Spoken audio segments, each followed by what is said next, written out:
ನಮಸ್ಕಾರ friends, welcome back to my channel. ಮತ್ತೊಂದು ವ್ಲಾಗ್ಗೆ ವೆಲ್ಕಮ್ ಬ್ಯಾಕ್. ಇವತ್ತು ನಾವು ಎಲ್ಲಿಗೆ ಹೋಗ್ತಾ ಇದ್ದೀವಿ?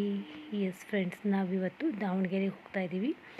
ಅಲ್ಲಿ ಒಂದು ದೇವಸ್ಥಾನಕ್ಕೆ ನಾವು ಹೋಗಿ ಬರೋಣ ಅಂತ ಹೊರಟ್ವಿ. ಅವತ್ತಿನ ದಿವಸ ಸಂಕಷ್ಟಹರ ಚತುರ್ಥಿ ಸಂಕಷ್ಟಿ ಇತ್ತು. ನೋಡಿ, ನಾವು ಇವತ್ತು ಹೋಗ್ತಾ ಇದ್ದೀವಿ ದಾವಣಗೆರೆಗೆ. ಆಶು ಕೂಡ ತುಂಬ ಸಂತೋಷವಾಗಿದ್ದ. ನಮ್ಮ ಪಯಣ ಸ್ಟಾರ್ಟ್ ಆಗಿತ್ತು. ಇದು ಚಿತ್ರದುರ್ಗದ ಔಟ್ಸ್ಕರ್ಟ್ಸ್. ನಾವು ಹತ್ತತ್ರ ಮುರುಘಾ ಮಠದ ಹತ್ತತ್ರ ಇದ್ದೀವಿ ಫ್ರೆಂಡ್ಸ್. ನಾವು ಯಾವುದೇ ರೀತಿ ಹರಕೆ ಸಲ್ಲಿಸ್ಕೊಂಡಿರಲಿಲ್ಲ. ಈ ದೇವಸ್ಥಾನದ ಬಗ್ಗೆ ನಾನು ತುಂಬಾ ಕೇಳ್ಪಟ್ಟಿದ್ದೆ. ಅದಕ್ಕೋಸ್ಕರ ಯಾಕೆ ಒಂದು ಸಲ ನಾವು ಅಲ್ಲಿ ಭೇಟಿ ಕೊಟ್ಟು ಬರಬಾರ್ದು ಅಂತ ಹೊರಟ್ವಿ. ಆ ದೇವಸ್ಥಾನದ ಹತ್ತಿರ ನಾವು ತುಂಬ ಸಲ ಓಡಾಡಿದ್ವಿ, ಬಟ್ ಯಾವತ್ತೂ ಅಲ್ಲಿಗೆ ನಾವು ಭೇಟಿ ಕೊಟ್ಟಿರಲಿಲ್ಲ. ಸೊ ಇವತ್ತು ಅಲ್ಲಿ ಒಂದು ಸರಿ ಹೋಗಿ ಬಂದುಬಿಡೋಣ ಅಂತ ಹೊರಟ್ವಿ. ಇದು ನೋಡಿ, ನಾವು ದಾವಣಗೆರೆ ರೀಚ್ ಆಗಿದ್ದೀವಿ. ದಾವಣಗೆರೆ ಎಂಟ್ರೆನ್ಸ್. ಸೊ ಬನ್ನಿ, ಹಾಗಾದರೆ ನಾವು ಹೋಗಿ ಬರೋಣ. ನಾವು ರೀಚ್ ಆಗೋ ಹೊತ್ತಿಗೆ ಈಗಾಗಲೇ ಮಧ್ಯಾಹ್ನ ಆಗಿತ್ತು. ಆಶು ತುಂಬಾ ಹಸಿವು ಅಂತ ಅಂತಿದ್ದ. ಸೊ ನಾವು ಫಸ್ಟ್ ಊಟ ಯಾಕೆ ಮಾಡಬಾರ್ದು ಅಂತ ಇಲ್ಲಿ ವೀರಶೈವ ಊಟದ ಹೋಟೆಲ್ಗೆ ನಾವು ಖಾನಾವಳಿಗೆ ಹೋದ್ವಿ. ಈ ಹೋಟೆಲ್ ಈ ಏರಿಯಾದಲ್ಲಿ ತುಂಬಾ ಫೇಮಸ್. ಮನೆ ರುಚಿ ರೀತಿ ಇರುತ್ತೆ. ದಾವಣಗೆರೆ ಸ್ಪೆಷಲ್ ಊಟ. ಈ ಹೋಟೆಲಲ್ಲಿ ನಾವು ಈ ಏರಿಯಾಕ್ಕೆ ಯಾವ ಹೋದರೂ ಇದೇ ಹೋಟೆಲಲ್ಲೇ, ಅಂದರೆ ಖಾನಾವಳಿಯಲ್ಲಿ ನಾವು ಊಟ ಮಾಡೋದು. ನಮಗೆ ಈ ಖಾನಾವಳಿಯ ಊಟ ತುಂಬಾ ಇಷ್ಟ. ಇಲ್ಲಿ ರೊಟ್ಟಿ ಊಟ, ಮುದ್ದೆ ಊಟ, ಚಪಾತಿ ಊಟ, ಎಲ್ಲ ರೀತಿಯ ಊಟ ಸಿಗುತ್ತೆ. ಪ್ಯೂರ್ ನಾನ್ ವೆಜ್ ಅಲ್ಲ, ಪ್ಯೂರ್ ವೆಜ್ ಊಟ. ರುಚಿ, ಶುಚಿ, ಎಲ್ಲ ರೀತಿಯ ಒಂದು ಶುಚಿತ್ವವನ್ನು ಕಾಪಾಡಿಕೊಂಡಿರುವಂತಹ ಈ ಖಾನಾವಳಿ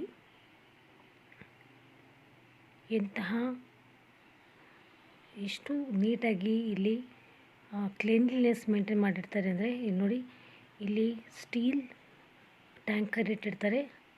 ಬೇಕಾಗಿ ನಮಗೆ ನೀರು ಬೇಕು ಅಂತ ಒಂದು ಕಾಯುವಂಥ ನೆಸೆಸಿಟಿ ಇರೋಲ್ಲ. ಇದು ನೋಡಿ, ತೆಳ್ಳಗಿರುವಂತಹ ರೊಟ್ಟಿ. ಎಷ್ಟು ಬೇಕೋ ಅಷ್ಟು ರೊಟ್ಟಿ ಕೊಡ್ತಾರೆ, ಚಾರ್ಜ್ ಮಾಡ್ತಾರೆ ಕೂಡ.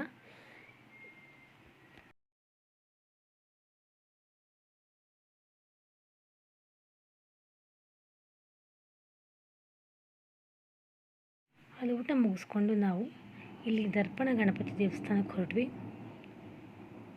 ನಾನು ಹೇಳಿದ್ನಲ್ಲ, ಅವತ್ತು ಸಂಕಷ್ಟಿ ಇತ್ತು. ಅಲ್ಲಿ ತುಂಬಾ ಚೆನ್ನಾಗಿ ಡೆಕೋರೇಟ್ ಎಲ್ಲ ಮಾಡಿದರು. ಸೌಂಡ್ ಸಿಸ್ಟಮ್ ಎಲ್ಲ ಹಾಕಿದರು, ಸಾಂಗ್ಸ್ ಹಾಕಿದರು, ಭಕ್ತಿಗೀತೆಗಳು. ಜನ ತುಂಬ ಇದ್ದರು.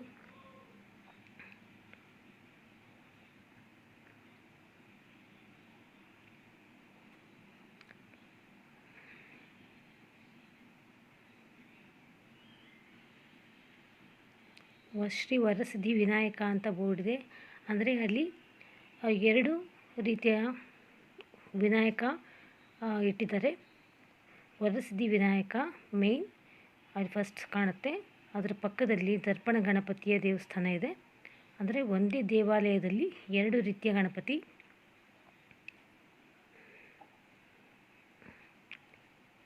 ಬೇಡಿದ ವರವನ್ನು ದಯಪಾಲಿಸುವ ವರಸಿದ್ಧಿ ವಿನಾಯಕ.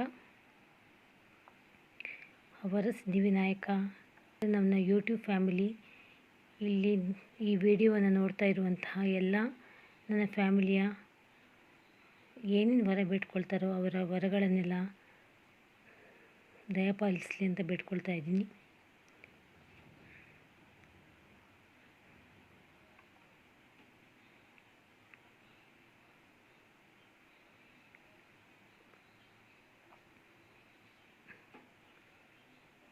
ಇದು ನೋಡಿ, ನಾನು ಹತ್ತಿರದಿಂದ ಝೂಮ್ ಮಾಡಿ ತೋರಿಸ್ತಾ ಇದ್ದೀನಿ. ತುಂಬ ಸುಂದರವಾಗಿ ಅಲಂಕಾರ ಮಾಡಿದ್ದಾರೆ.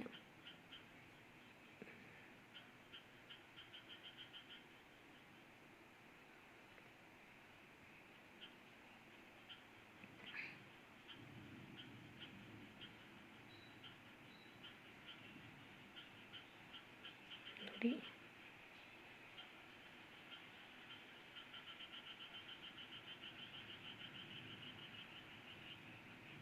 ಪಕ್ಕದಲ್ಲಿ ಇದು ದರ್ಪಣ ಗಣಪತಿ.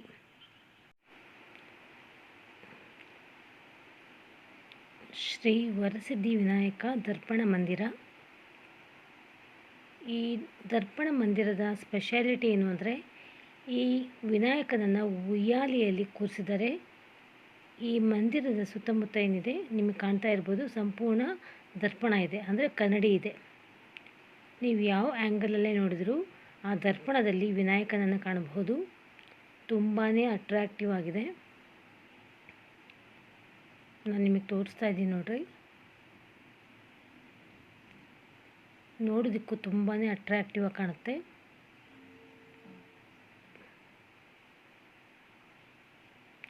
ಹಿಂದೆ ಮುಂದೆ ಅಕ್ಕಪಕ್ಕ ಸಂಪೂರ್ಣವಾಗಿ ದರ್ಪಣವನ್ನು ನೀವು ಕಾಣಬಹುದು. ಎಷ್ಟು ಕಳೆಯಾಗಿ ಕಾಣ್ತಾ ಇದೆ. ಸೊ ಈ ರೀತಿ ನಾವು ವರಸಿದ್ಧಿ ವಿನಾಯಕನ ಮಂದಿರದಲ್ಲಿ ದರ್ಪಣ ಗಣಪತಿಯನ್ನು ಕೂಡ ನೋಡಿದ್ವಿ. ಅವರ ದರ್ಶನವನ್ನು ಕೂಡ ಮಾಡ್ಕೊಂಬಂದ್ವಿ.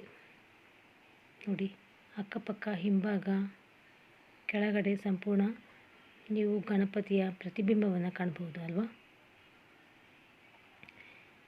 ಸೊ ಈ ರೀತಿ ನಾವು ವರಸಿದ್ಧಿ ವಿನಾಯಕನ ಮಂದಿರದಲ್ಲಿ ನಾವು ಟ್ರಾವೆಲಿಂಗ್ ಮಾಡಿಕೊಂಡು ಬಂದ್ವಿ. ಹೋಪ್ ನಿಮಗೆ ಈ ವಿಡಿಯೋ ಇಷ್ಟ ಆಯಿತು ಅಂತ ಅಂದ್ಕೊಳ್ತೀನಿ. ಇಷ್ಟ ಆದರೆ ಒಂದೇ ಒಂದು ಲೈಕ್ ಬಟನ್ನ ಪ್ರೆಸ್ ಮಾಡಿ, ನನ್ನ ಚಾನಲ್ನ ಸಬ್ಸ್ಕ್ರೈಬ್ ಮಾಡಿ, ಲೈಕ್ ಮಾಡಿ, ಶೇರ್ ಮಾಡಿ. You all take care.